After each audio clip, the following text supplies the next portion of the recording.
Hello guys, welcome back to Trading for Beginners, and in this video I'm going to talk about how can you change your password on Bitget account.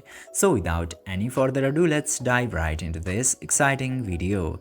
Now in order to do that, you just simply have to open your Bitget application, and after that just simply tap into this dotted icon into the top left corner. After tapping into there, you will get to select your profile picture from this section. Just simply select your profile section and go over security.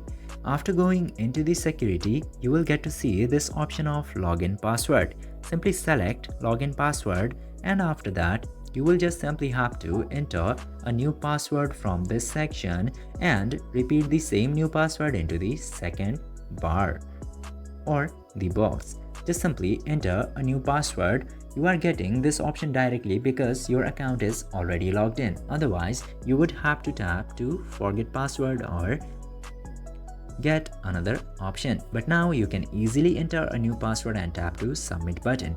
And after doing this much, you will get a confirmation code or the verification key into your email address, phone number, and your verification application such as Google Authenticator in your phone.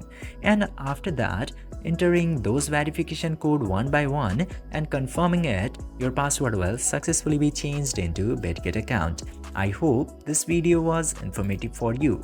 If yes, don't forget to like, share and subscribe to the channel to never miss another update. Thank you for watching this video.